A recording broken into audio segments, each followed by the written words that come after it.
श्री डोंगरे जी महाराज तत्वार्थ रामायण में आगे कहते हैं कि मानव का मन शुद्ध नहीं। अब लोग ऐसा कहते हैं कि अब काल बिगड़ा है, जगत बिगड़ा है। अरे समय नहीं बिगड़ा, जगत नहीं बिगड़ा। बिगड़ा है तो केवल तेरा हृदय। जगत बिगड़ता हो क्या जगत ठीक हो इससे तुमको क्या लाभ? मानव का मन बहुत बिगड़ा है और उस मन का मेल धोने के लिए साधन है। मन सुधरे तो अब सुधरता है, मन बिगड़े तो सब बिगड़ता है। जगत बिगड़ा है और ये मान्यता खोटी है। अपना मन बिगड़ा है। जगत के पाप की अपेक्षा इस मन में बहुत पाप भरे हैं। मन में रावण भरा है। मन बिना कारण परधन परिस्थिति का चिंतन करता है। परधन परिस्थिति का चिंतन करने से मन का अधः पतन होता है। मन बहुत अशुद्ध होता है। मन अशुद्ध होने के कारण जगत बिगड़ा है ऐसा लगता है। इस जगत में ज्ञानी और अज्ञानी दोनों रहते हैं। अज्ञानी को जगत बिगड़ता हुआ दुख रूप लगता है, ज्ञानी को जगत आनंद में लगता है। उसका एक ही कारण है कि अज्ञानी का मन अति अशुद्ध है और ज्ञानी का मन अति शुद्ध है। मन को काम, क्रोध, लोभ आदि विकार अशुद्ध करते हैं। जब तक मन में विकार वासना और तब तक मन अशुद्ध है। मन जब निष्काम बने तब ज्ञान का उदय हो, आत्मा का जगत सच्चा स्वरूप समझ में आवे। मन बिगड़ा है तब तक अज्ञान है। बिगड़े मन को शुद्ध करने के लिए सत्कर्म करने, सत्कर्म से मन शुद्धि से ईश्वर दर्शन। विश्वामित्र जानते हैं कि सत्कर्म यज्ञ का जो फल है वे तो परमात्मा ही प्रत्यक्ष मेरे सामने विराजे हैं और इस यज्ञ में उनकी प्राप्ति के लिए तो बैठा रहा हूँ। इसी से विश्वामित्र यज्ञ करते हुए नजर राम जी की तरफ रखते हैं। तुम कोई भी काम करो तो ठाकुर जी में नजर रख कर करोगे तो वह सफल होगा। अपने भगवान को अपनी आंखों के वेलक मत होने दो। ठाकुर जी को घर पधारे हुए, सिंहासन पर पधारे हुए वे साधारण वैष्णव है। ठाकुर जी को आंख में पधरा हुए ये सच्चा वैष्णव है। कितने लोगों में की आंखों में तिजोरी होती है, तिजोरी में नजर रखकर ये समस्त काम करते हैं। वास्तव में तो तुम नजर रखते हो, परंतु भगवान में नजर रखना ठीक है। भगवान में नजर रखकर किया हुआ सत्कर्म ही सफल होता है। सत्कर्म में एक दोष है, वह सत्कर्म किए पीछे अहम बढ़ता है। सत्कर्म करने वाले को बहुत लोग मान देते हैं और कहते हैं कि तुमने ये बहुत बड़ा ठीक किया, हमारे हाथ से कुछ होता ही नहीं है, तुम बहुत करते हो। सत्कर्म करने वाले को वाह वाह होती है। बहुत मनसा हो तो पुण्य बढ़ जाता है। प्रभु से विमुख होकर सत्कर्म करे, उसका अहम बढ़ जाता है।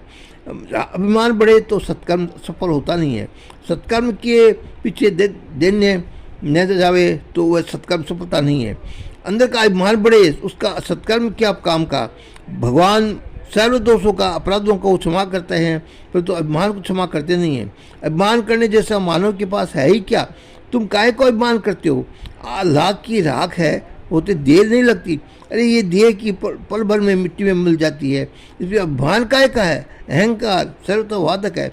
मैं कुछ करता हूँ ऐसा अहंकार हो तो प्रभु अपेक्षा करते हैं। मैं हृदय से नमन करता हूँ तो भगवान को प्रिय है। सत्कर्म करते समय सावधान रहो कि अंदर का अभिमान बढ़े नहीं। कितने दान है देते हैं, परंतु उनका दान कीर्ति के लिए होता है। दान ठीक है, परंतु कीर्ति के लिए दिया हुआ दान ठीक नहीं है। मन में ऐसी भावना रखो कि मेरे भगवान को खबर पड़े, इतना ही मेरे लिए काफ़ी है। कोई मनुष्य जाने इससे मुझे क्या लाभ है। तुम बहुत दान देते हो, यदि इसका प्रभाव जगत में हो तो संभव है कि तुम्हारे द्वार पर मांगने वाले लोग आ जाएंगे। बहुत अधिक लोग मांगने आएंगे तो पीछे किसी को तुम्हें हाथ जोड़ना भी पड़ेगा, ना करना भी पड़ेगा। दान ठीक है, दान ज्ञान ठीक है, परंतु दान का ज्ञान अभिमान खराब है। सत्कर्म तो अभिमान का हरने के लिए, सत्कर्म मन को शुद्ध करने के लिए, सत्कर्म परमात्मा को राजी करने के लिए है। सत्कर्म करने वाला भगवान से दृष्टि रखकर मैं ये करता हूँ, यह तो प्रभु कराता है, ऐसा अनुसंधान कर सत्कर्म करे तो सत्कर्म करने के पश्चात अभिमान नहीं आएगा। सत्कर्म करने के पश्चात न मम बोलते हो, उसे आचरण से आओ। जिस निष्ठा में देखो कि वह मैंने नहीं कहा, मेरे भगवान ने कराया है। भगवान ने उसके लिए मुझे बुद्धि दी है, शक्ति का दान देकर वह मेरे द्वारा कराया है। भगवान कृपा करके सत्कर्म कराए तो हो वह सकता है। ठाकुर जी ने कृपा करके मुझे निमित्त बनाया है, मेरा हाथ तो ये कर्म कराया है। परमात्मा श्री राम कृपा करे तो मनुष्य का सत्कर्म करने की इच्छा होती है। बहुतों को सत्कर्म करने की इच्छा तो होती ही नहीं है, परंतु उनके द्वारा वह हो ही नहीं सकता। परमात्मा कृपा करते ही नहीं है, तभी ऊपर रहकर वे ही सत्कर्म कराते हैं। सत्कर्म करने में ही मन शुद्ध होता है। सत्कर्म ही यज्ञ कहते हैं। परमात्मा प्रश्न हो ऐसा कोई भी सही काम करो, ये यज्ञ है। अग्नि में ही आहुति देने से यज्ञ होता है कि क्या है। कथा में बहुत शांति रखकर श्री राम नाम का जप करते करते कथा सुनो, ये भी बड़ा यज्ञ है। परमात्मा नाम कृपा से लिया जाता है। उसकी कृपा हो तो मनुष्य मुँह रख सकता है। सत्कर्म कराने का बहुतों को प्रभु अवसर देते हैं, परंतु उन सब के द्वारा सत्कर्म होता नहीं है।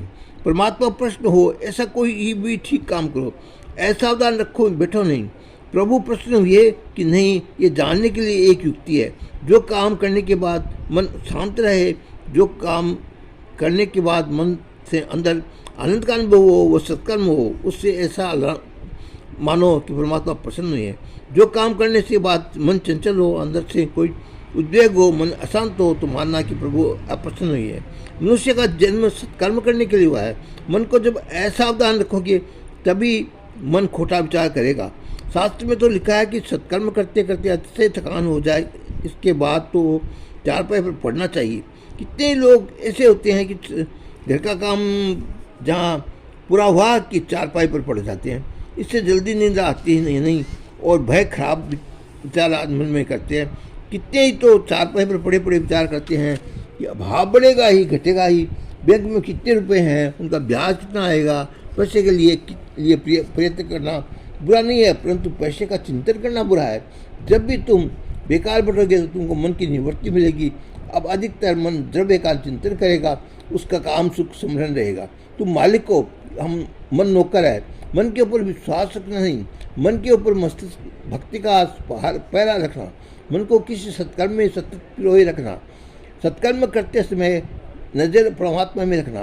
विश्वामित्र जी श्री रामचंद्र जी में नज़र स्थिर करके यज्ञ करते हैं। यज्ञ मंडप में द्वार पर श्री राम और लक्ष्मण का पहरा है। आनंद उत्पन्न हुआ, इसी निर्भय हो गए, प्रेम से यज्ञ कर रहे हैं। राक्षसों से को खबर पड़ी तो वे विघ्न करने आते हैं, परंतु राम जी के बार बार दर्शन करने से राक्षसों का स्वभाव बदल जाता है।